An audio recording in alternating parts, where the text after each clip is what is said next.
Good morning, patriots. It is very, very pathetic to live in Kenya.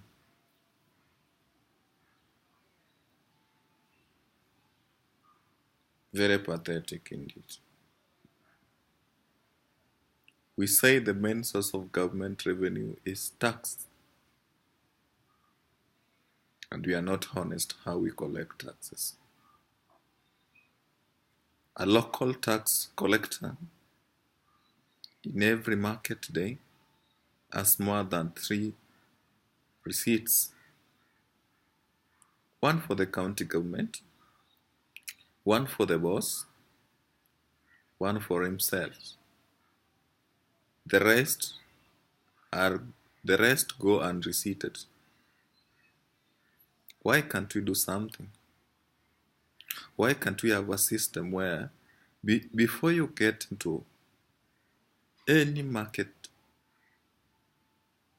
and be given a space to operate, you pay for it so that we will be able to track, we'll be able to know how much is collected before even the market starts, before the end of the day.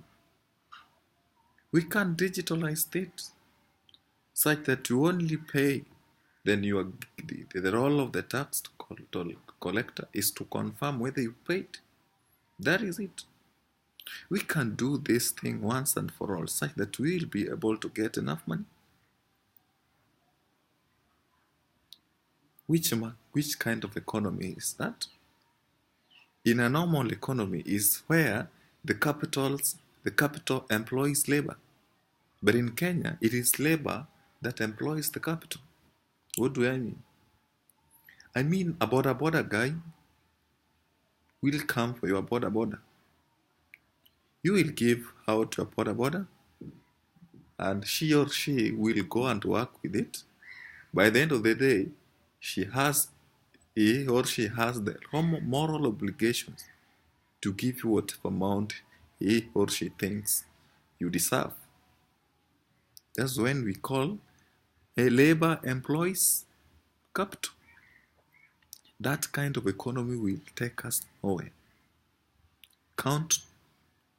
You can't bank this. Will take us nowhere. And there's a lot of people nowadays have abandoned the business, the border business. Let's move to matatu industry. Matatu industry is a very lucrative business. It is a sector that employs so many people. But then, is it professionally managed?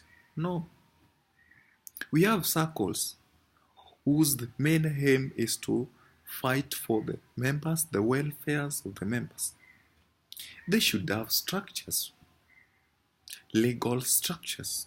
They should have an action plan. Is that happening? No. I've one day interviewed a matatu operator, and the narratives were so obvious. This guy pays a lot of money to either police officer or matatu tours. Matatu tours, these are organized criminals in the name of serving passengers. They collect a lot of money, and this money go untaxed. And we are losing a lot of it, both at the national and the county level. Why can't we organize these tours professionally so that at least the money they get, they will help themselves and their families? These are people who are doing the business of twatting in the day. At night, they are criminals. Daytime, they can parade their drugs, drink them openly. Okay? Every day, let's say a vehicle moves from Kisumu to Homa Bay. In between, there are a number of 6 roadblocks manned by police officers. Every roadblock, the vehicle will leave 100 for every police, and it is obvious. So, like 2 trips, you are paying like 1,200 in a day. What is that in a week? What about a year? And that is when you don't even have excess. Just presenting your vehicle or doing business that day is enough to give, is reasonable enough to give that amount. That is the country we are living. It is that sad. When the vehicle reaches any stage, let's say Kisumu stage, or Nairobi stage, or say Kilifi stage, backstand stage in Mombasa, the vehicle will pay a queuing fee which can goes up to 100. When the vehicle is fully packed with passengers, you leave 400 for the matatu twice. By the end of the day, tell me who is benefiting. By the end of the day, you also need to pay circles, because it is an entity that you serves you. You have to register them and pay subscription fee. It can be on daily basis, monthly, or yearly. You pay for that. You pay for the county government for doing nothing, because some of the places we call stage are not stage, but are just like dump site, where people can just do any other things, including helping themselves, going for long hauls. You don't have a serious matatu stage in the entire country. Sijaona. A driver can even die because the environment is so unfilthy.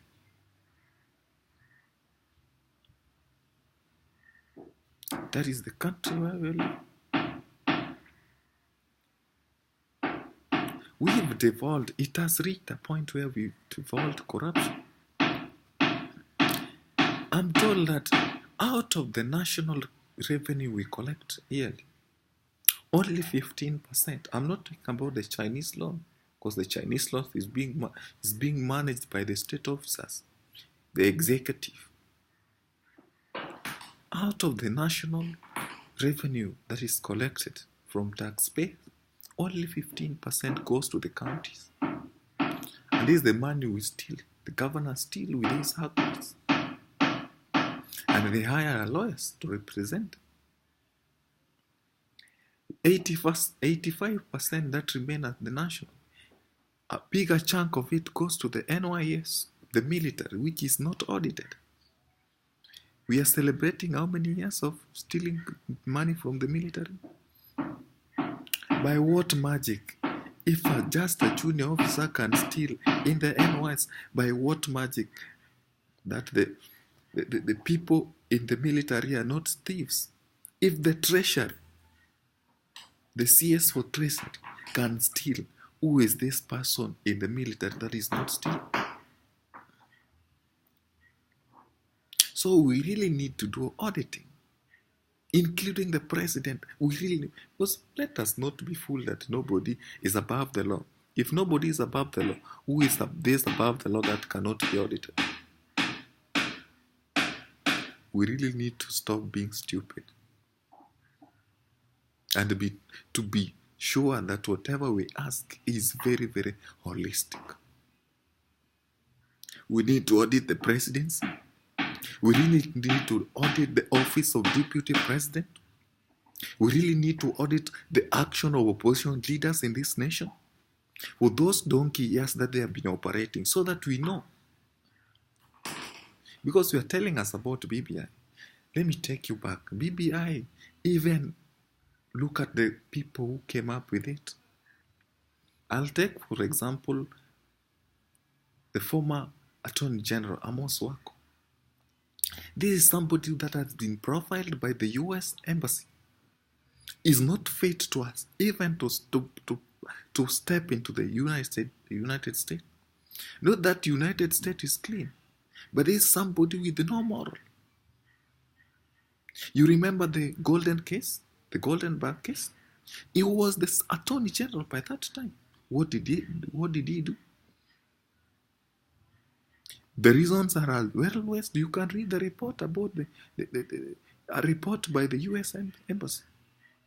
Yusuf Aji was a general. Look at the history of USRG in Northeastern. Who has commissioned that? President Uhuru Kenyatta. Look at the history of President Uhuru Kenyatta. Look at the history of Raila Amolo Odinga. It is time we remove whatever we think we can remove. We are not fools. In Kenya, we have what we call democracy in theory. But what we practice is monarchy.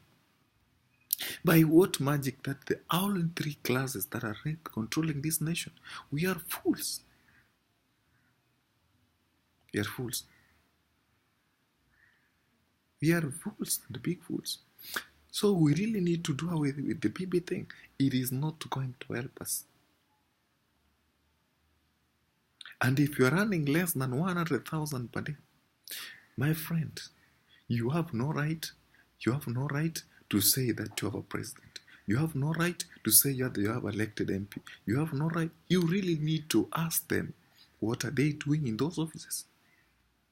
If we do that, we are going to do a very great deal for this nation and the generation to come. Let us not think that we'll live 100 years to go. We will never live 100 years to go. We are 20 years into 21st century. All the remaining 8 years, we will not have Raila in the next 8 years. So if you are still a foolish there, you're saying, Raila's read it for us. We really need to make a constitution as if we are going to live a donkey years, 1,000 or 100 years to go. That is a good document. But if we are making a constitution for only 2010 or for 10 years, for the next 10 years, we better plant trees. We better plant trees than waste our time in making such kind of documents.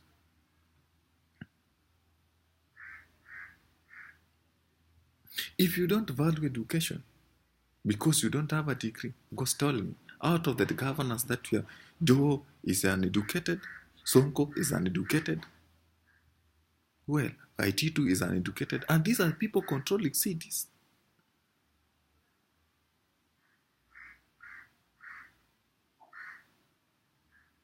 Thesis for Dr. Ruto is still questionable. And by the way, he's looking at what? The effect of human activities. And they're doing lodging in a Mao forest.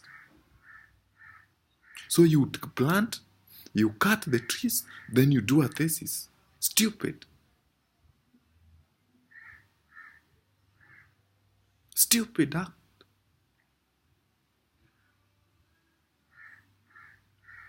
We should run away from this kind of people. And the best way to run away is that we form our own government. And the real definition of government is that which cares for the people, the interest of the people. Now we're talking about so many things. Kenyatta Museum, Kenyatta City, Brookside, Weston Hotel, Orange House, Jubilee House. Those are stupid things. They are not for national interest. Kindly, we really need to wake up. And the only way to wake up is we really need to mobilize. We stand firm and we check our values. The first thing that we really need to do, we do away with all these inept and incompetent leaders.